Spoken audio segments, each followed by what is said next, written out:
दोस्तों मैं आप लोगों के लिए एक बहुत ही ज़बरदस्त एप्लीकेशन लेकर आया हूं जिसका नाम है पाक हज गाइड। ये बहुत ही अहम इंफॉर्मेटिव वीडियो है। इसको ज़रूर देखें, ख़ुद भी देखें, दूसरों तक भी पहुंचाएं इसको।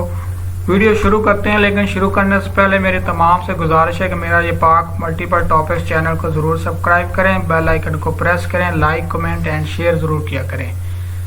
तो शुरू करते हैं। आपने इसको कैसे डाउनलोड करना है, कैसे इंस्टॉल करना है, मेरी जितनी भी एप्लीकेशन के हवाले से वीडियोस हैं मैंने डिस्क्रिप्शन में जो है लिंक नहीं इनका दिया हुआ, क्योंकि मैं आप लोगों को तरीकाकार बता रहा हूँ, समझा रहा हूँ कहाँ से आपने इसको इंस्टॉल करना है, डाउनलोड करना है। दोस्तों आप लोगों ने प्ले स्टोर में जाना है, वहाँ पर आपने लिखना है जी पाक हज गाइड।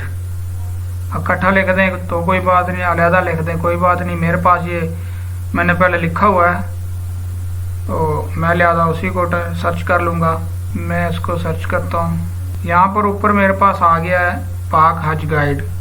उसके नीचे देखें पंजाब आईटी बोर्ड लिखा हुआ आ रहा है। ये जितने भी एप्लीकेशन हैं या जो मैं मुतारफ़ करा रहा हूँ ये पंजाब इंफॉर्मेशन टेक्नोलॉजी बोर्ड की तरफ से बनाई गई हैं, और ये हुकूमत पंजाब का एक इदारा है, ये इसकी हेल्प से बनाई जाती हैं तमाम। इसको मैं अब ओपन करता हूँ, आप लोगों को थोड़ा सा इसका इंटरफेस दिखा दूँ कि प्ले स्टोर पर इसके अलावा कोई और नहीं आपने करनी, यही चीज़ आपने करनी है। यहाँ पर मैं इसको इंटरफेस आपको दिखा दूँ। ये एप्लीकेशन आपके मोबाइल के डेस्कटॉप पे इस तरह शो होगी। इसको हमने ओपन करना है। इस तरह ये रहनुमाई आज ओपन होगी हमारे पास। दोस्तों ये देखिए इसमें तमाम तरीकाकार लिखा हुआ है, एक एक चीज़ लिखी हुई है। सफ़र हज से पाकिस्तान से घर से लेकर वापसी आने तक का तमाम तरीका इसमें मौजूद है। असल जो हज और उम्रा होता है ये होता है जवानी का। बाकी जो बूढ़े लोग होते हैं या तो उनके साथ कोई जवान घर का फ़र्द होना ज़रूरी है, उसके बगैर जो आज़ाद भेज देते हैं अपने वालिदैन को, जो उम्र रसीदा होते हैं उनको भेज देते हैं, वो बहुत ही तंगी का शिकार होते हैं वहाँ पर। मैंने अपनी आंखों से सऊदीया में देखा है, जो बेचारे बहुत तंग हो रहे होते हैं, बहुत ही ख्वार होते हैं वहाँ पर। अकेला मत भेजें, खुदारा उनके साथ जाएं। तो नहीं जा सकते उनको अकेला ना भेजें, वहाँ पर जाकर दुनिया ही बदल जाती है। वहाँ पर बहुत सारे मामलात होते हैं जिनकी वजह से परेशानी का सामना करना पड़ता है। तो पहली बात तो ये है कि जो भी जाए हज पर या उम्रे पर, या आपका दोस्त साथी, उसको मेरी ये वीडियो सेंड करें, उसको बताएं कि ये जो रहनुमाई हज है इसको ज़रूर आप रीड करें। सबसे पहले सफ़र हज का आगाज़ कहाँ से होता है, हज की फ़र्जियत क्या है, उर्दू में तमाम लिखा हुआ रीड कर सकते हैं। हज की तरबीत व तैयारी है, इसके हवाले से है।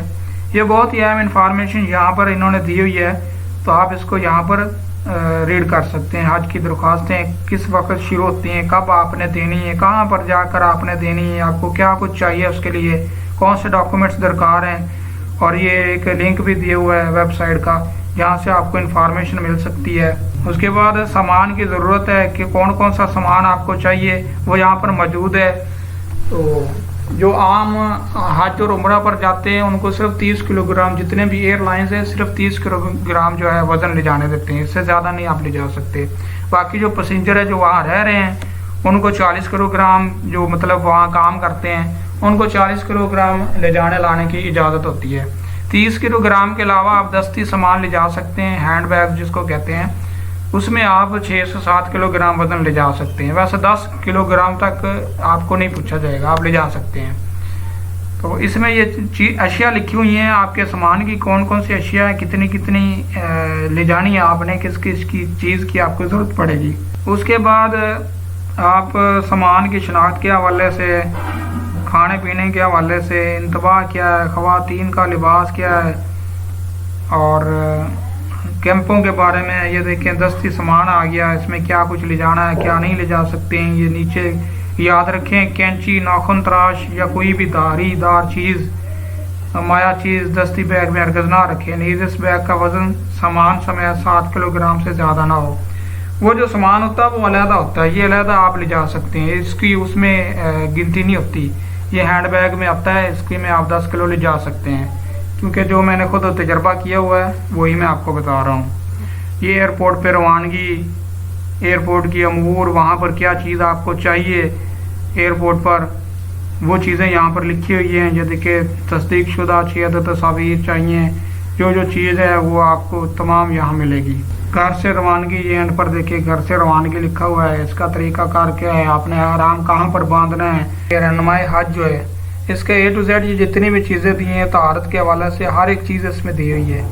तो ये इसको अच्छी तरह स्टडी करें। अगर किसी को नहीं पता तो खुद बैठ कर उसको समझाएं, उसको सुनाएं, क्योंकि कुछ अनपढ़ लोग भी होते हैं। तो ये भी बड़ा एक नेकी का काम है किसी की मदद करना।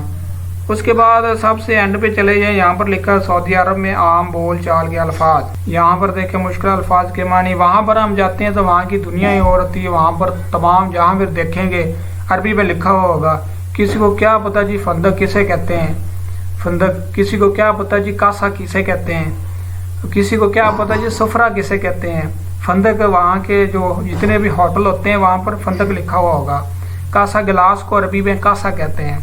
उसके बाद जो सफरा होता है, जब भी आप खाना लेने जाएंगे ना तो वहाँ का रूटीन है हर होटल वाले का। वो पाकिस्तान तो है नहीं, यहाँ पर अगर हुक्म भी लागू हो जाएगा तो अल्लाह माफ़ करे, ये तो वैसे ही लोग छुपा लेते हैं, उस पर अमल ही नहीं करते। फिर जी कहते हैं जी पुलिस आया डंडे मार कर अमल करवाए। वहाँ ये काम नहीं है, वहाँ भारी जुर्माने हो जाते हैं अगर कोई अमल नहीं करता तो। सफरा जब भी आप खाना लेने जाएंगे, नाश्ता लेने जाएंगे, बेशक 3 टाइम जाएं, हर बार आपको एक बरीक ना शापर नुमा एक रुमाल टाइप चौरस जो है ना आपको दिया जाएगा, जिसको सफरा बोलते हैं। जब आप खाना खाने के लिए बैठेंगे वो एक शापर सा जो नीचे बिछाएंगे, वो एक ही चादर नुमा होगा, शापर सा बारीक सा चौरस होगा, काफ़ी बड़ा सा होगा। जब आप खाना खाने बैठेंगे नीचे बिछाएंगे, ऊपर खाना रखेंगे। जब खाना खा लेंगे उसको उठाएंगे, लपेटेंगे, फेंक देंगे। दोबारा आप उसका इस्तेमाल ही नहीं करेंगे। हर बार खाने के साथ आपको फ्री मिलेगा, उसके पैसे नहीं बोलेंगे। तो इसमें मुश्किल अल्फाज जो आ जाते हैं उसके मानी हैं।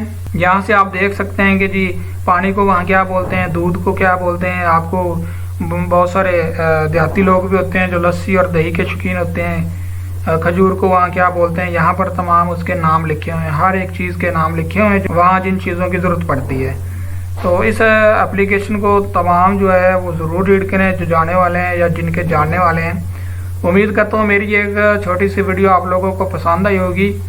तो इसी तरह की मज़ीद वीडियोस के लिए मेरे चैनल को देखते रहिए और सब्सक्राइब रखें और ये इन्फॉर्मेशन तमाम दोस्तों तक भी पहुँचाएँ। Thank you.